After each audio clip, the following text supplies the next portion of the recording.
네, 오늘은 2023년 종료 주일입니다. 우리가 사순절을 시작하며 40일이라는 영적 순례길을 걷기로 결단하고 지금 걷고 있는 과정 가운데 있죠. 이제 한 주 남았습니다. 이제껏 함께 동행해 주셨던 우리 교우들께 감사드리고, 또 참여하다가 잠시 멈춘 분들 계시죠? 다시 한번 도전하십시오. 아직 참여하지 못하신 분들도 고난주간 남은 한 주 동안의 순례길은 우리 지체들과 함께 동행해 주시기를 간곡히 권면드리겠습니다. 사랑하는 이의 격려가 평생에 우리의 마음에 남지 않습니까? 어려울 때 함께 해주고, 어려울 때 든든하게 지켜주었던 것들을 보면 그것이 우리의 기도의 자리였고, 또 이 일들을 통해서 서로의 삶에 감사의 기억이 있으리라 믿습니다. 이스라엘 백성들에게 유대교 절기는 그들의 삶의 일부였습니다. 애굽의 400년이라는 노예 생활 가운데 얼마나 종된 삶이 힘들었겠습니까?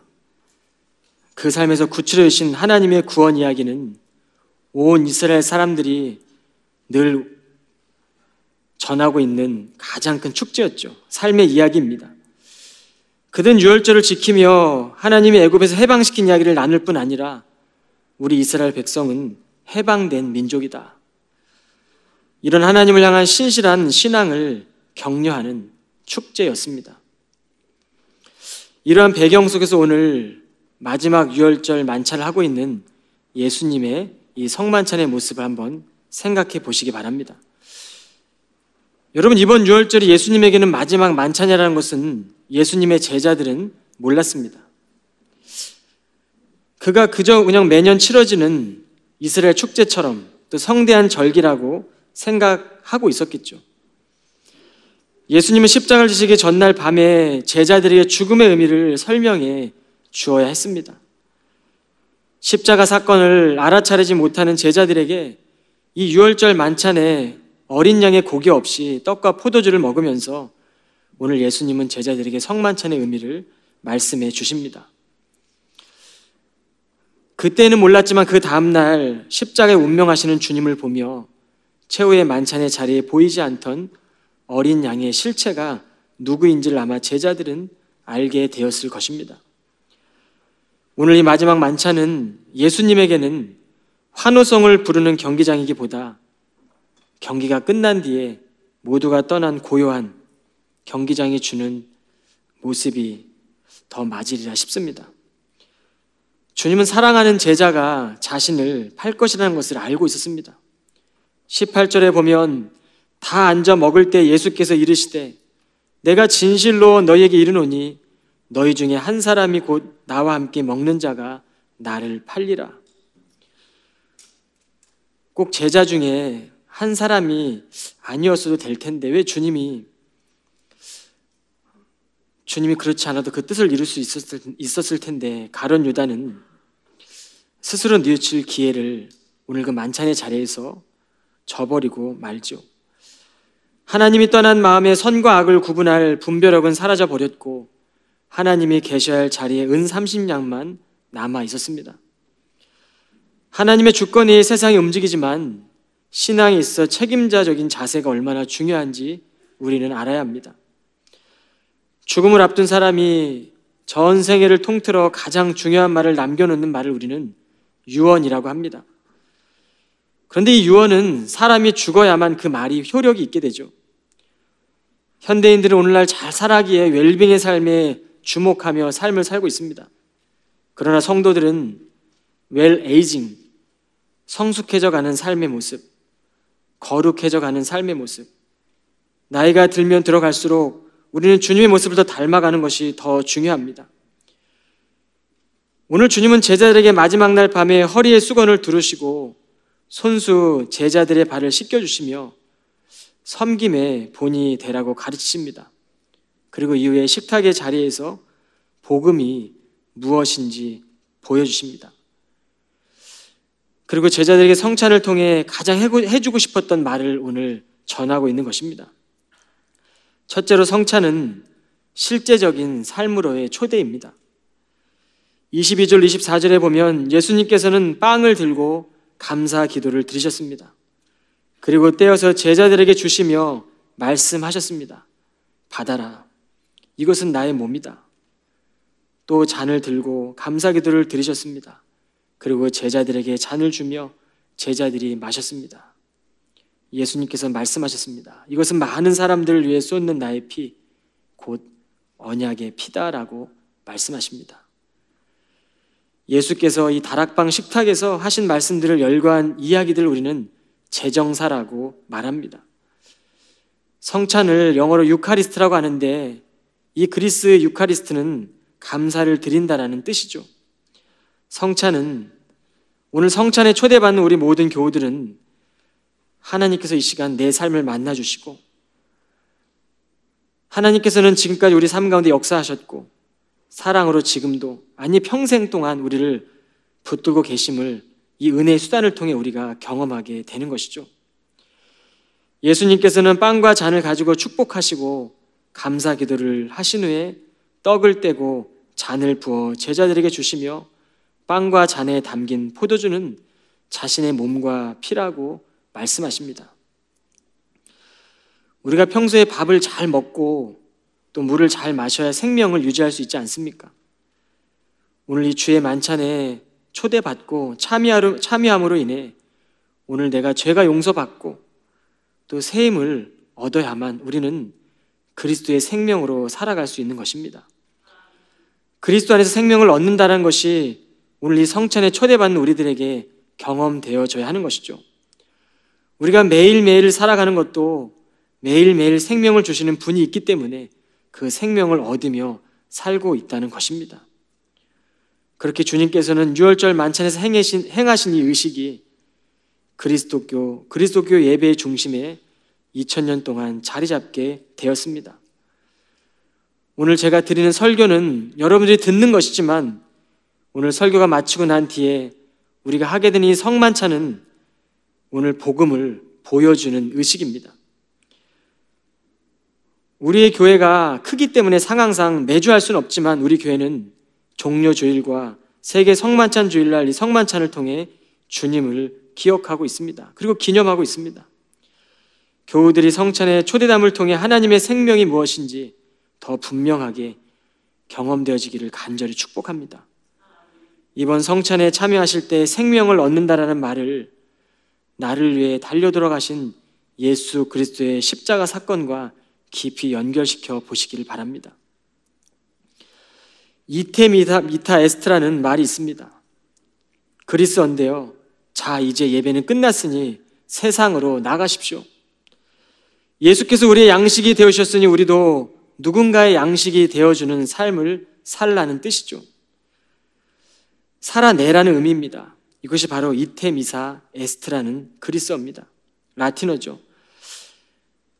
여러분, 오늘 우리의 예배가 끝이 나면 우리는 세상으로 나가게 됩니다. 그리고 예수 그리스도께서 우리의 양식이 되어주셨기 때문에 우리도 누군가의 양식이 되어주는 삶을 살라는 것입니다. 리터지 애프터 리터지, 예배 후의 예배, 예배 후에 드리는 삶의 예배를 말하고 있죠. 오늘 예배를 드리고 난 뒤에 교회 문을 열고 나가는 순간부터 우리는 우리의 삶의 예배가 시작이 됩니다. 진정한 신실한 예배자들은 오늘 듣는 말씀으로 끝나는 것이 아니라 그리스도와 함께 동행하고 그리스도와 함께 살아내며 삶 속에서 구체적인 행동으로 나타나고 연장되어야 할 것입니다. 저는 우리 캠브리지 교우들이 매일을 살아가며 이 생명의 예배가 더 분명하게 느껴지시기를 간절히 바랍니다. 실제로 성찬에 참여하며 주님과 함께 걷고 사는 경험을 보다 가깝게 느껴보시면 좋겠습니다. 둘째로 예수님이 말씀하신 빵과 잔 그리고 포도주의 의미를 우리는 기억해야 합니다. 교회는 세상에 가지고 있지 않는 5가지를 가지고 있죠. 그것은 word, water, bread, cup, light입니다. 말씀, 생명의 물, 빵과 잔, 빛입니다. 오늘 5가지 중에 빵과 잔 그리고 잔에 담긴 포도주에 대한 의미를 잠시 나누고자 합니다. 세상도 이것을 가지고 있지만 거룩한 백성들은 이것이 은혜의 수단으로 우리의 현재의 삶을 거룩하게 만들어야 합니다. 매일 성찬을 하지 않더라도 우리는 떡과 잔을 보는 것만으로 우리의 마음과 우리의 장소가 거룩한 장소라는 것을 마음으로 느끼는 것이죠. 이것을 마음 깊은 곳에 느끼는 감각이 우리 가운데 살아나야 합니다. 인생에서 가장 먼 여행이 어딘지 아십니까? 어딜 것 같습니까? 인생에서 가장 먼 여행. 머리부터 가슴까지 여행입니다. 이 거리가 30cm 정도도 안 되는데 평생을 살며 이곳까지 오지 못하는 성도들도 많습니다. 여러분, 우리가 오늘 성찬을 할 때에 우리의 머리가 아니라 이 가슴으로 그리스도의 십자가의 보혈과 그리스도의 찢기신 살을 우리가 느낄 수 있는 그런 시간이 되기를 간절히 바랍니다. 우리는 성찬식 가운데 빵을 먹죠. 주님께서는 축복하시고 빵을 이렇게 떼어서 제자들에게 주셨습니다. 떼어라는 헬라어는 에클라센인데 그 뜻을 보니까 조각으로 부수다라는 뜻을 갖고 있더라고요. 이 빵은 채찍질 당하실 때 떨어져 나가는 주님의 몸을 가리키지 않습니까? 십자가에 못 박히며 창에 찔리실 때에 주님의 찢겨진 몸을 가리킵니다. 우리는 빵을 뗄 때 주님의 찢긴 몸을 생각해야 합니다. 마가복음 14장 3절을 보면 주께서 앉아 식사하실 때 한 여인이 매우 값진 향유를 가져오죠. 그리고 옥합을 가지고 와서 그 병을 깨트려 주의 머리에 붓습니다. 옥합을 깨트려 그리스도의 발 앞에 부었던 여인을 주님은 나의 죽음을 준비하는 것이라고 꾸짖는 제자들을 오히려 책망하셨습니다. 주님은 이 여인을 신실하다고 칭찬하셨죠. 깨트려라는 표현은 원어로 보면 부수다, 산산이 깨트리다입니다.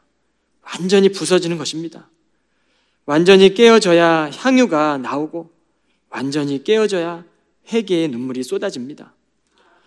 여러분과 제가 사랑하는 이 주님의 몸이 형용할 수 없이 깨어졌을 때 그의 보혈이 쏟아져 온 인류의 죄를 씻어 주셨습니다. 사랑하는 케임브리지 교우 여러분, 불순종이 깨어져야 순종이 나옵니다. 우리의 불신이 깨어져야 믿음이 나오고 우리의 불평이 깨어져야 감사의 입술을 고백하지 않겠습니까? 우리의 교만이 완전히 깨어져야 겸손이 나오고 이 깨어짐을 통해 날마다 부서지고 날마다 깨어지면서 이례적인 것이 아니라 주님 부르시는 그날까지 우리는 날마다 깨어지는 삶을 살아야 합니다. 완전히 깨어지는 것은 완전히 죽는 것을 말씀합니다. 그리스도께서 완전히 죽지 않으셨다면 부활은 우리에게 없습니다.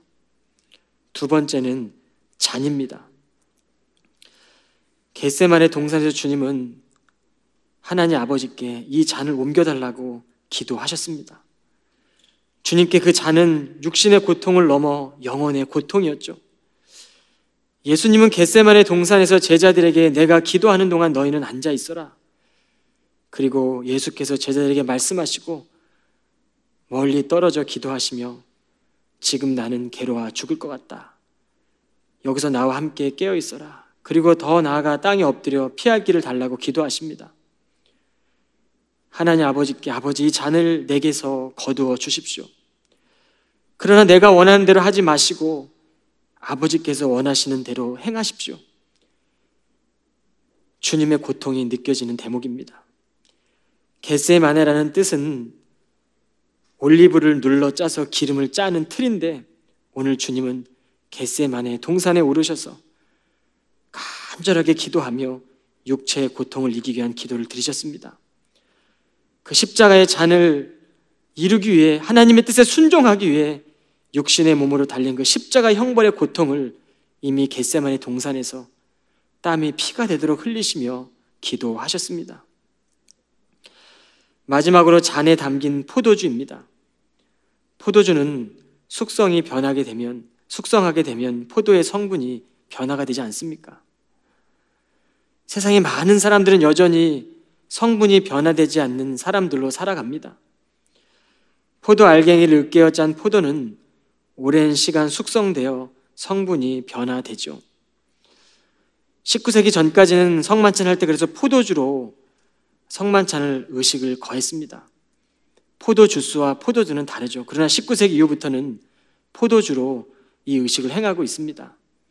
그러나 우리가 살아가야 될 삶은 포도주스가 아니라 포도주처럼 성분이 변화된 삶을 살아가는 것이죠. 그리스도를 따르는 성도들은 힘들고 어렵지만 그 희생과 헌신을 통해 주님 걸어가신 길을 걸어가며 그 좁은 길 위에 서서 주님을 닮아가는 것입니다.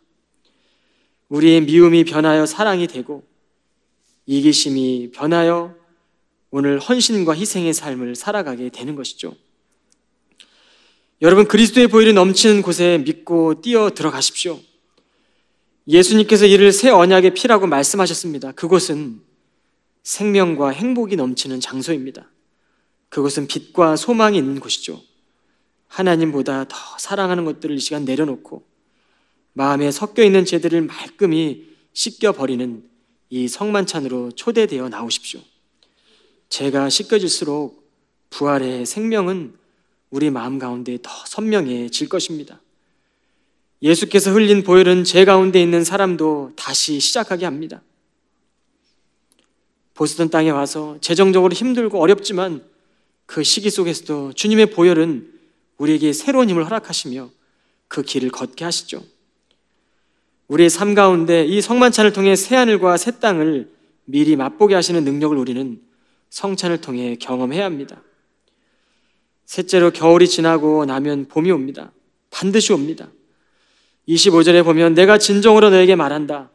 내가 하나님 나라에서 새 것으로 마실 그날이 올 때까지는 결코 다시 포도나무에서 난 것을 마시지 않을 것이다. 예수님과 제자들은 찬송을 부른 뒤 올리브 산으로 올라가셨습니다. 새 것이라는 단어의 뜻은 카이논인데 이전보다 더 나은이라는 의미를 갖고 있습니다. 장차 이루어질 하나님의 나라는 현재 우리가 경험하는 것보다 더 좋고 새로운 나라입니다. 이 땅에서 경험하는 성찬과는 비교할 수 없는 새로운 혼인잔치가 베풀어질 것을 암시하죠. 성찬은 종말의 축제를 앞당겨 즐기는 종교의식입니다. 종말의 축제인 이유는 생명이 완성되는 순간이기 때문이죠. 우리는 성찬식을 통해 이 축제의 잔치를 미리 앞당겨 경험하는 것입니다. 오늘 우리는 성만찬에 참여하게 될 것입니다. 마지막 때 우리의 삶이 어떠해야 하는지, 누구로 부르심을 받았는지 기억해야 합니다. 사랑받을 자격이 없다고 느껴질 때 세리와 죄인들을 식사의 자리에 초대한 우리 주님의 사랑을 기억하십시오. 제자의 삶을 살아가는 것이 버거울 때마다 하나님의 그 사랑을 생각해 보시기 바랍니다. 사명자의 길을 걷는 이들에게 우리 주님은 성령의 능력으로 덧입혀 주십니다. 지속할 수 있는 영양분을 공급해 주시고 두렵고 떨리는 삶을 살지만 주님께서 새 힘이 되시고 가장 좋은 길로, 가장 완전한 길로 우리를 인도해 주실 것입니다. 인생의 추운 겨울을 보내고 있는 교우들이 계십니까? 이 시간 성찬에 초대되어 십자가를 붙들고 다시 예배하고 믿음으로 나아갈 때 우리의 인생의 봄날이 올 것입니다. 그리스도의 살과 피를 기념하며 세상으로 나아가 그리스도의 제자의 삶을 살기로 이 시간 결단하기 원합니다. 성찬의 식탁에 참여하는 모든 교우들에게 은혜가 있기를 간절히 원합니다.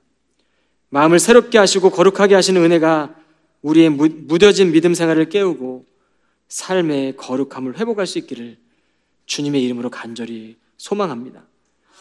진실한 성도는, 진실한 마음은 결국 하나님의 은혜와 사랑을 경험하게 됩니다. 오늘 시간 요한일서 4장 7절로 이 11절의 말씀을 우리가 다 같이 읽고 말씀을 맺겠습니다. 시작. 사랑하는 친구들이여, 우리는 서로 사랑해야 합니다. 왜냐하면 사랑은 하나님께로부터 오기 때문입니다. 사랑하는 사람은 하나님의 자녀가 된 것이며 또한 하나님을 안다고 할 수 있습니다. 하나님은 사랑이시기에 사랑할 줄 모르는 사람은 하나님을 알지 못하는 자입니다. 하나님은 그의 독생자를 이 땅에 보내심으로 우리를 향한 그분의 사랑을 보여주셨으며 그를 통해 우리에게 생명을 주셨습니다.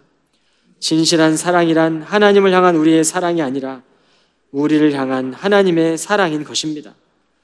하나님은 당신의 아들을 보내셔서 우리의 죄를 위해 화목 제물이 되게 하셨습니다. 사랑하는 친구 여러분, 하나님께서 이처럼 우리를 사랑해 주셨으니 우리 역시 서로를 사랑해야만 합니다. 이 시간 잠시 기도하겠습니다. 영원한 유월절의 양이 되신 주님, 주님 우리를 가장 좋은 길로 인도하심을 믿습니다. 세상보다 크신 하나님의 뜻을 믿고 이 세상을 살아가며 겸손과 순종함으로 선한 영향을 끼치는 성도들이 다 되게 하여 주옵소서. 우리의 교회가 이 시대적 사명을 감당하는 교회가 되게 하시고 그리스도의 몸된 지체들이 든든하게 세워져 가는 세상을 변화시키는 교회가 되게 하여 주옵소서. 모든 말씀 예수 그리스도 이름으로 간절히 기도하옵나이다. 아멘.